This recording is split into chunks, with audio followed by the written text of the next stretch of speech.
Christian K. Cook. Should I yell? Would it be easier?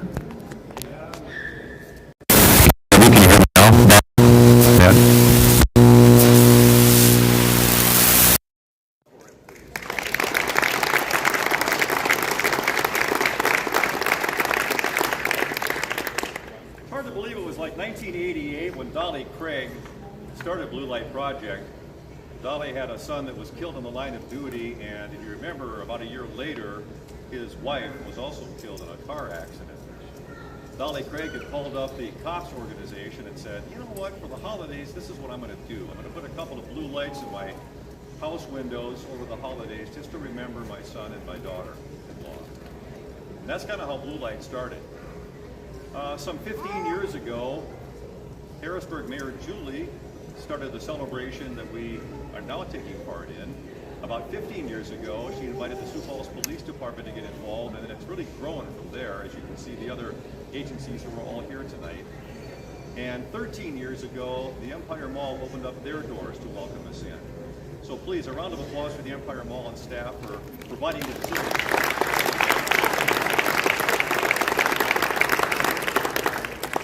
If you are able, would you please rise for the presentation of the colors, and then please remain standing for our Pledge of Allegiance and the National Anthem.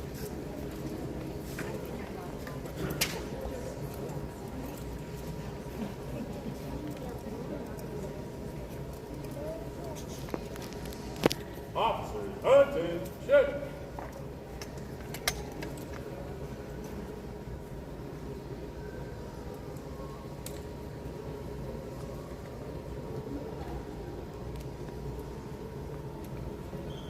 Present, on.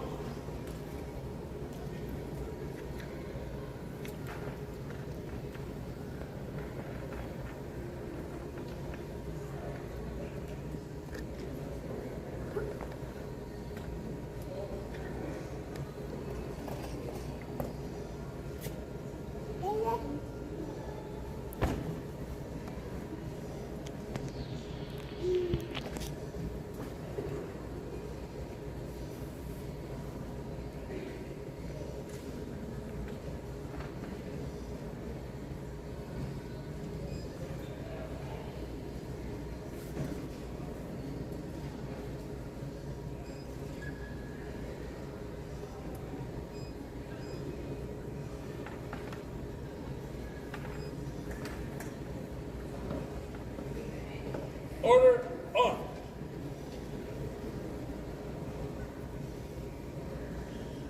Ladies and gentlemen, please join me in the Pledge of Allegiance. I Pledge allegiance to the flag of the United States of America and to the republic which it stands, one nation, under God, indivisible, with liberty and justice for all.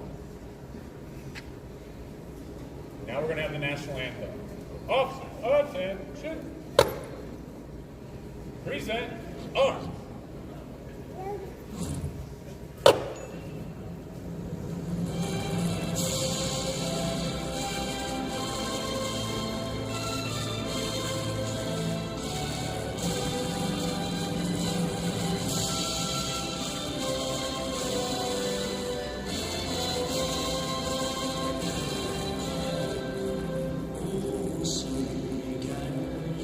See by the dawn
Ladies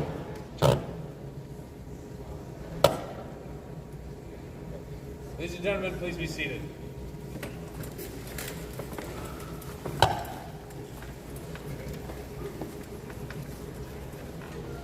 So our next speaker grew up in the county that he now works in and serves. Back in the day, believing that serving others is the highest honor that we can do, he knew then that he wanted to be in law enforcement. Ultimately, he graduated from Western Dakota Tech's Law Enforcement Technology class. He worked with the Pennington County Juvenile Services Center and then was hired by the Moody County Sheriff's Department.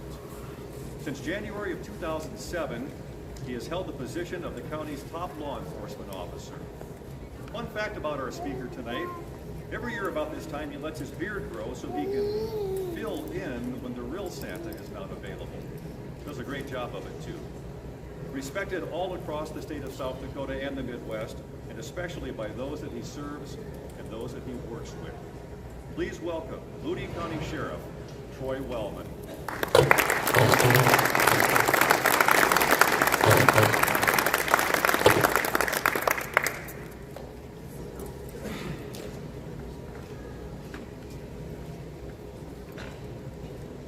I'll try to make sure that I talk loud enough that everybody can hear. Good evening, and thank you for coming. It's with great honor that I was asked to be able to talk tonight at the Blue Light Project evening ceremony tonight. Twofold. Number one, this means a lot to me in the profession that I'm in, and most of all, it hits close to home because I was a deputy when we lost one of the names that will be read later tonight, and I was a sheriff when one of the names that will be read later tonight.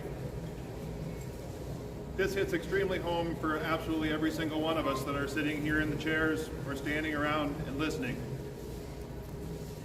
For those of you that are joining us through Facebook or maybe watching this afterwards, it may be just a thing that cops do. But everybody that's around this area tonight, sitting, standing, wearing the uniform, we all know exactly what this feels like. And we all know exactly why we're here. We're here to honor the ones that have gave the ultimate price, protecting those that they were sworn to serve and protect. It's amazing in the little bitty state that we have that unfortunately we have the amount of names that we have to read tonight. We just ask, especially for those of you that are either joining online or perhaps watching this later on some streaming venue, that this hits close to every single one of us around here. It's bittersweet that the crowd grows little by little every year. Sometimes it's just because the family of the fallen continues to grow. This year, it's because we had another family join the ranks, and another set of departments and officers and deputies that are unfortunately having to go through what does this look like and how does this feel. I just want every single one of you that are sitting here in this chair and that are standing around tonight to know that I, as well as everybody here, want to say thank you, and we're sorry that you're having to be here for this reason. Thank you for sharing your loved one. Thank you for letting them serve and protect the agencies and the people of the places where they worked. And we're sorry that you have to be here and that you have to put a blue light in your window or maybe over your door. It sucks. But in this profession, we don't get to call a timeout. We don't get to say, hold on, I need to process this.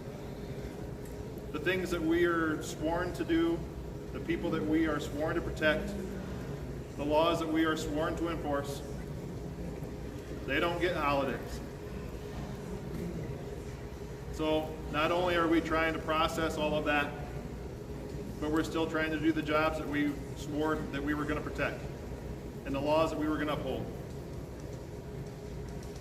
So Part of the reason I'm where I'm at is because as a kid, at the age of like 7, I knew I wanted to be a cop.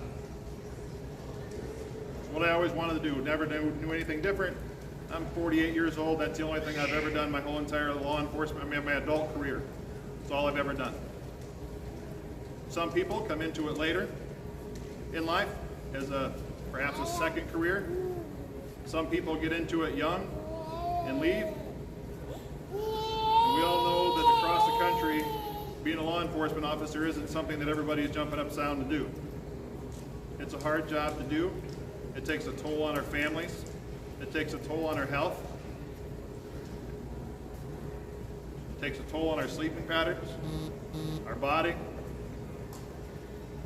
Whether it's just the long hours, or whether it's fighting with somebody on the side of the interstate, or whether it's wrestling with somebody in the ditch, or the stress of being on the interstate when you can't see 5 feet in front of your face and you don't know what's coming behind you.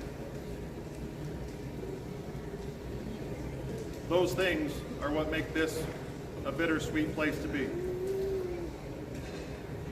I'm glad we have law enforcement from all around the area here, representing both their agencies and the fallen. And to each one of the family members that's standing around, I want you to know that you are truly with us and in our hearts. And unfortunately, you are now part of the Big Blue family. It really is a thing. Hopefully by now you've felt it. If you haven't, we'll try harder. I know some people are huggers. Some people are like, I'm good. But if you haven't felt what it's like to be part of the Blue family, we'll try harder. We'll get you to break down and get a hug. But most of all, I want to say thank you to all of you that are sitting in the chairs, that are going to have somebody in your family's name read later tonight, and for having them sacrifice days off, holidays, birthdays, family meals, last-minute changes to the schedule, maybe cutting a vacation short, or maybe not getting left on time because of work obligations. I know I'm where I'm at because I was pushed. I was supported by my chief deputy. I'm currently serving as the second vice president of the National Sheriff's Association. A little bitty county in South Dakota. I'm there because when I talked about it, Ken said, absolutely. You know how cool it'd be to work for the guy that's going to be the president of the National Sheriff's Association someday? I want to work for that guy. And that's why I'm the second vice president. Because Ken told me and supported me and said, go do it. Because I want to work for that guy someday. Being a good leader isn't necessarily hard if you have the right people underneath you. Fortunately, my years as sheriff, I've had good people underneath me. I continue to have good people underneath me. And it's all them growing in their careers and their thoughts, and me growing in, as the older I get, the less I like change. But sometimes you just got to do it. So, I won't bore you with any more. I just want to say to all of you that are family, thank you for sharing your loved one. I'm sorry that we're having to put a blue light out for them, whatever the case or whatever the reason. And for those of you that are around in the office, the uniforms, thank you for sacrificing your lives, your family time, and may we not have to add another name to the list for many years to come. Thank you.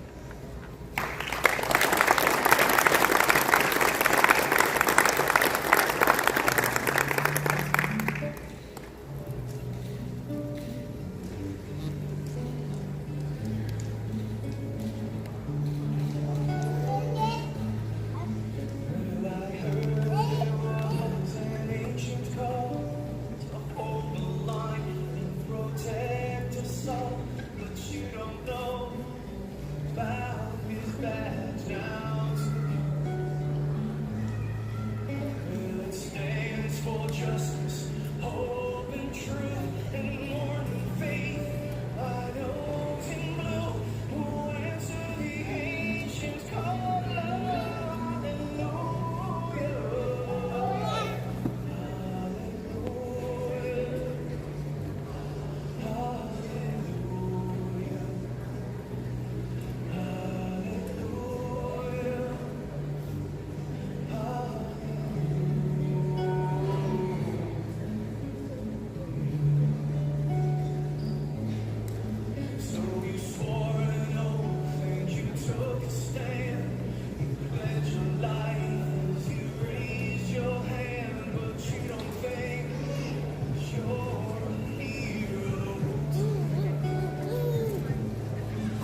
Following the people watch here. Patrol Joseph John Daly, Aberdeen Police Department. End of watch Saturday, August 16th, 1990. Marshal Alpha Hudson, Alcer Police Department. End of watch Tuesday, September 10th, 1940. Policeman Daniel Passage, Hanover Police Department. End of watch Saturday, July 29th, 1960. Sheriff Cole Alexander Schulberg, Brown County Sheriff's Department. End of watch Saturday, February 25th, 1939. Sheriff Ike Fuller, Brown County Sheriff's Department. End of watch Sunday, July 1st, 1923. Sheriff Carl D. Miller, Merle County Sheriff's Department. End of watch Sunday, September 6th, 1931. Deputy Sheriff James J. Boney, Rural County Sheriff's Department. End of watch Monday, September 6th, 1926. Police Officer Frank Horncloud, Bureau of Indian Affairs. End of watch Thursday, March 10th, 1910. Lieutenant Henry Bullhead, Bureau of Indian Affairs. End of watch Friday, 1890. Sergeant Charles Shavehead, Bureau of Indian Affairs. End of watch Tuesday, September 16, 1890. Sergeant James Little Eagle, Bureau of Indian Affairs. End of watch Monday, December 15, 1890. Police Officer David Hockman, Bureau of Indian Affairs. End of watch Monday, December 15, 1890. Police Officer John Armstrong, Bureau of Indian Affairs. End of watch Monday, December 15, 1890. Private Paul Atkins, Bureau of Indian Affairs. End of watch Monday, December 15th, 1890. Sheriff Dave McConnell, Butte County Sheriff's Department. End of watch Thursday, January 24th, 1946. And Sheriff John W. Betchel Jr., Campbell Sheriff's Department. End of watch Wednesday, August 4th, 2004.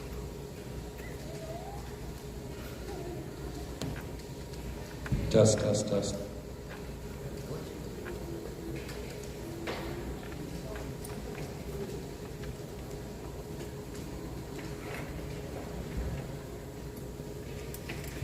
Sheriff Walter Salceedler, Campbell County Sheriff's Office under watch Monday, April 25th, 1949. Police Officer Merrill Revere, Cheyenne River Sioux Tribal Police under watch October 9th, 2010. Police Officer James Thomas Sawyer, Custer Police Department, end of watch June 13, 1972. Marshal Walter Wood, Dallas Marshal's Office, end of watch February 25th, 1921. Policeman Arthur Beck, the Smith Police Department, end of watch Tuesday, September 13, 1932. Marshal George Shocker, Laredo Police Department, end of watch September 24th, 1935. Sheriff Melbourne Lewis, Grant County Sheriff's Department, end of watch July 30th, 1941. Chief of Police William Bearshield, Gregory Police Department, end of watch July 26th, 1976.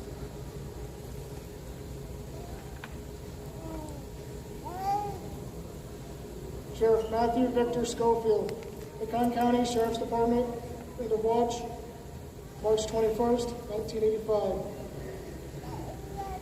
Chief Deputy Lee Russell Weber, Hughes County Sheriff's Office, end of watch July 30th, 2020. Sergeant Thomas Kelly's Huron Police Department, end of watch March 30th, 1982.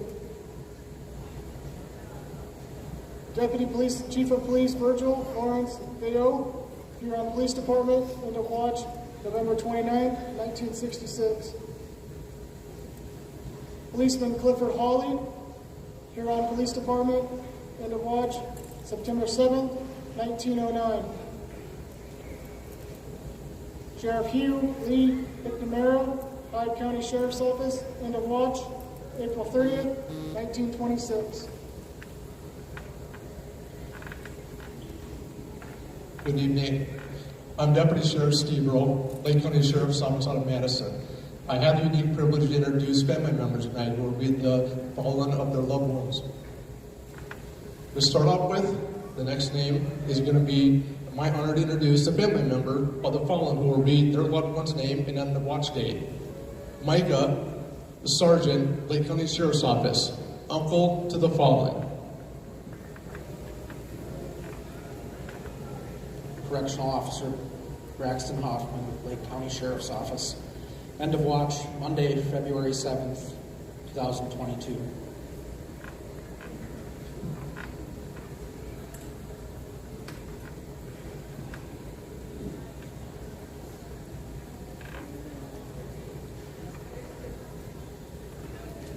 Officer Milan Miller, Led Police Department, end of watch, November 22nd, 1938. Night Watchman, Clarence Berry, Railroad Police Department, end of watch, December 12th, 1921.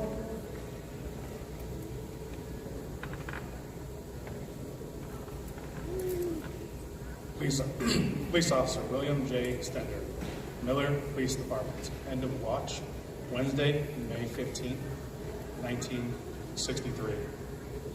City Marshal John Tyler Pierce, Mitchell Department of Public Safety. End of watch, Wednesday, April 9th, 1884. It is my honor to introduce the co-worker of the member who fell, who will read their co-worker's name and end of watch date. Moody County Deputy Sheriff Tom.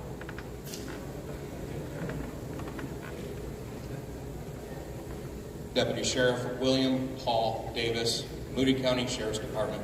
End of watch, Monday, November 3rd, 2003. It is my honor to introduce a family member of the fallen who will read their loved one's name and end of watch date. JD, the 17-year-old son of the fallen. Chief Deputy Sheriff Ken Prorock, Moody County Sheriff's Department, end of watch, February 2nd, 2024.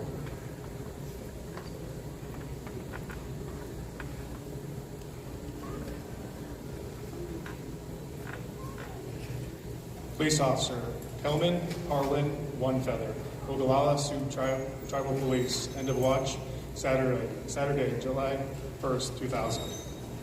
Correctional Officer David Henry, Pennington County Sheriff's Office. End of watch, Tuesday, September 14th, 2021. Patrolman Alva H. Burnett, Pierre Police Department. End of watch, Monday, June 12th, 1944. Police Officer Nicholas Nick Keegan Armstrong, Rapid City Police Department. End of watch, Saturday, August 6, 2011. Police Officer James Ryan McCandless, Rapid City Police Department. End of watch, Tuesday, August 2nd, 2011. Patrolman Leslie P. Hollers, Rapid City Police Department. End of watch, Monday, September 16th, 1985. Reserve Officer Daniel E. Wicker, Rapid City Police Department. End of watch, Friday, June 9th, 1972. Patrolman Elmer B. Simmons, Rapid City Police Department. End of watch, Saturday, April 2nd, 1955. Town Marshal Jack O'Leary, Rapid City Police Department. End of watch, Saturday, November 6, 1926. Patrolman James Hawks, Rapid City Police Department. End of watch, Thursday, December 28, 1916. Town Marshal Billy Wilson, Rapid City Police Department. End of watch, Friday, November 6, 1885. Captain George A.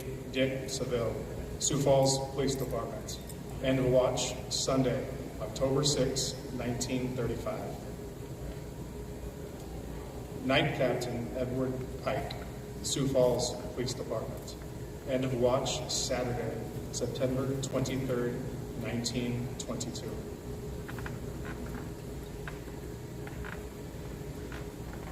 It is my honor to introduce to you the family members of the fallen who will read their loved one's name and end of watch date. Grandkids of the fallen, Aaliyah and Trey. Our Papa, Correctional Officer Ronald E. R.J. Johnson, South Dakota Department of Corrections. End of watch Tuesday, April 12, 2011.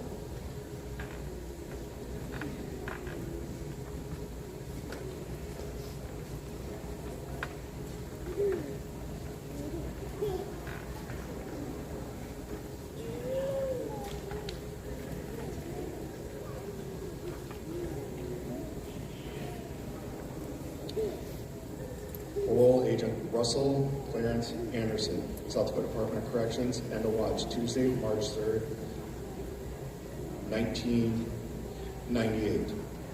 Correctional Officer Edward Dorosky, South Dakota Department of Corrections, end of watch Thursday, September 6, 1951. Warden Eugene Riley, South Dakota Department of Corrections, end of watch Friday, March 6, 1936. Conservation Officer Ronald L. Brandt, South Dakota Department of Game, Fish, and Parks, end of watch Thursday, December 20th, 1979. Conservation Officer George B. Driscoll, South Dakota Department of Game and Fish and Parks, end of watch Sunday, April 26, 1964. Agent Thomas R. Matthews, South Dakota Division of Criminal Investigation, end of watch Thursday, January 24th, 1946. Deputy State Sheriff Charles A. Halpern, South Dakota Office of the State Sheriff, end of watch Friday, May 13th, 1927.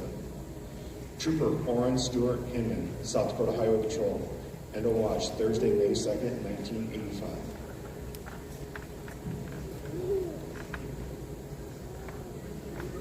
It is my honor to introduce the family members of the fallen who will read their loved one's name and end of watch date. The grandkids of the fallen, Stephen, Riley, and Jackson.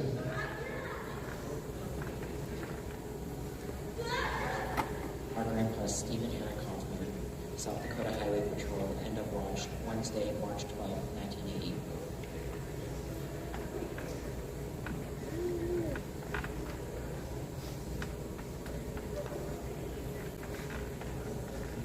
Trooper Verlin Lamont Mentler, South Dakota Highway Patrol, end of watch Tuesday, March 9, 1976. Patrolman Henry N. Brownie Russell, South Dakota Highway Patrol, end of watch Wednesday, November 19, 1958.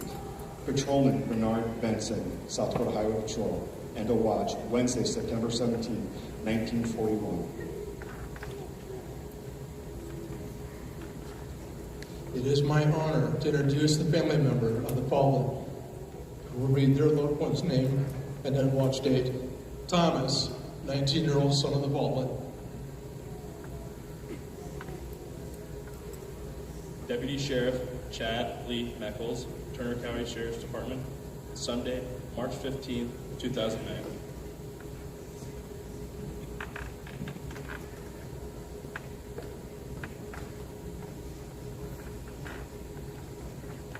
Federal Probation Agent Charles Bentliff, U.S. Department of Treasury, end of watch Friday, May 13, 1927.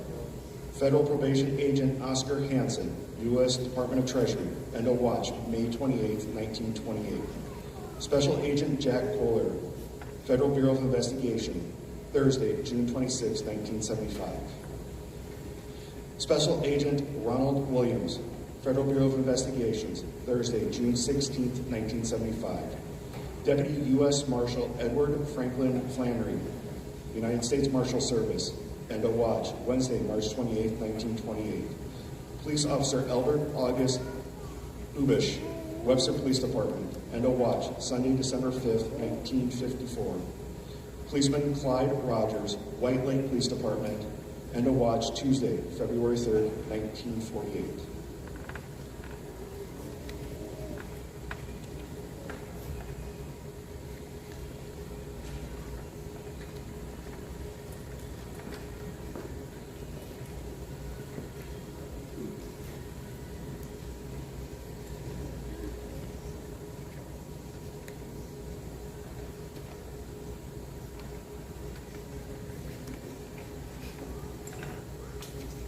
as we're, oh, now you can hear me. As we're coming to the latter part of our program tonight, just a couple of special thank yous. Certainly the families of the fallen officers that are here, the Johnsons, Peckles, the Hoffmans, the Crowrocks. Thank you for being here tonight and allowing us to share this time with you. Also, special thanks to Lynette Johnson. Lynette, where are you at? You're right way in the back there. Lynette, who always does a great job on some of the pre-planning processes that has to go into this event, so thank you, Lynette. By the way, Lynette has provided the blue carnations that are for the family members of the fallen. You have first choice at those. If you'd like to take one with you, you're welcome to. After that, anybody else is welcome to take one as well. Lieutenant Jason Leach from the Sioux Falls Police Department heads up the Memorial Honor Guard. All of the Honor Guard members from the jurisdictions, thank you for your help tonight. As we wrap up, we're going to have a special reading that you may have heard before. It's pretty inspirational, actually. I'll let the reader tell you about it, but would you please welcome from Turner County, Sheriff Nolan Clark.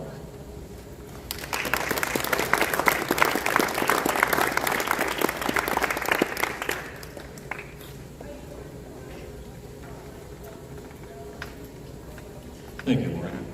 It is Chief Deputy Nolan Clark. I have not been promoted yet.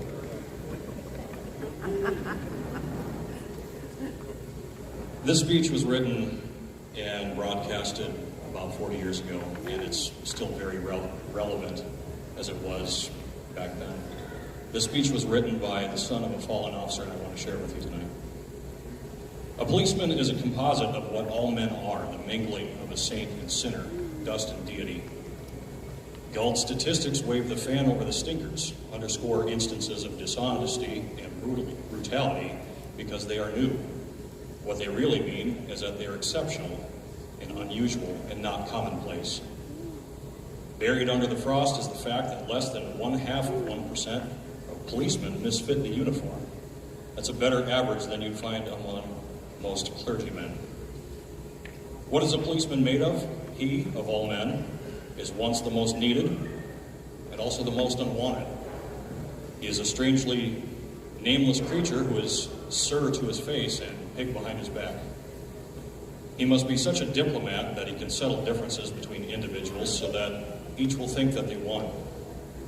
But if the policeman is neat, he's conceited. If he's careless, he's a bum.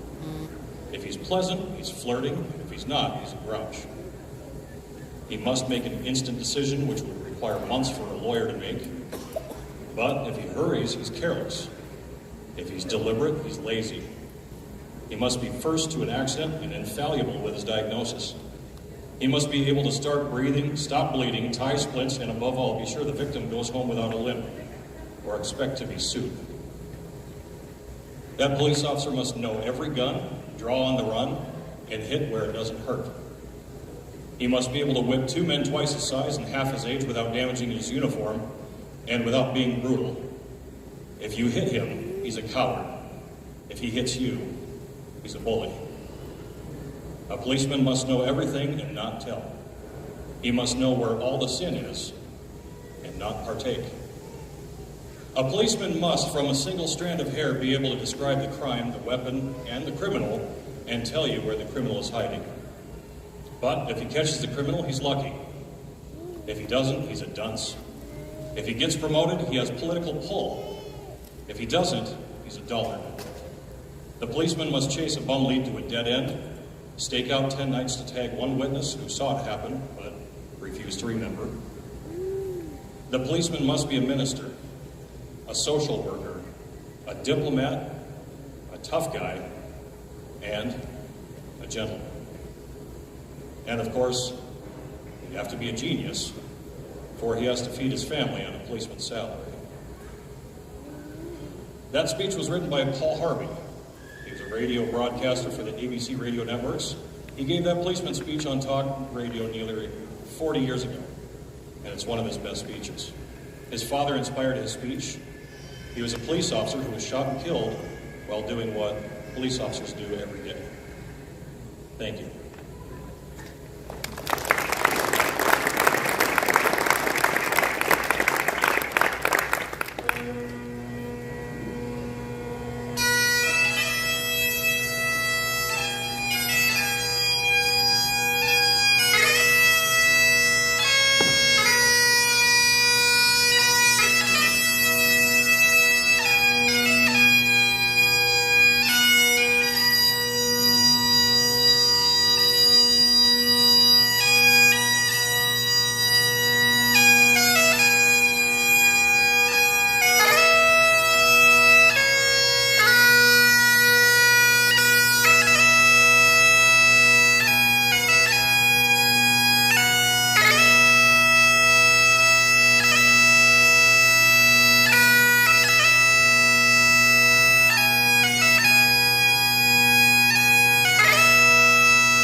and shoot.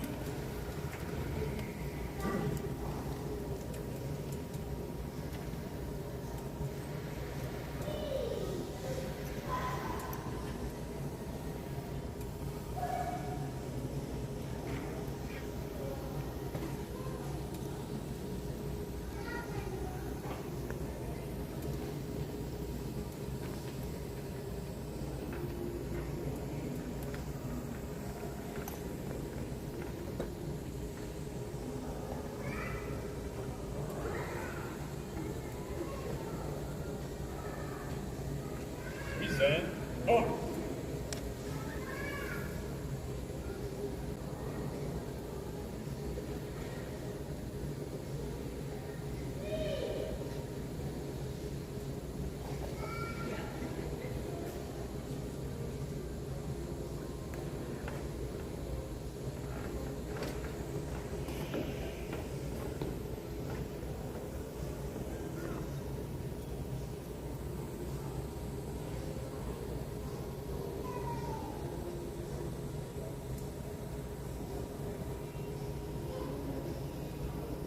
Order.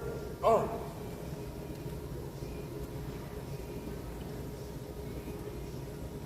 Ladies and gentlemen, thank you for joining us this evening for the 15th annual Project Blue Light. We welcome you back next year. It's always the first Wednesday of November, and we'll be here for the 16th annual. So thank you for joining us tonight, and you guys safe.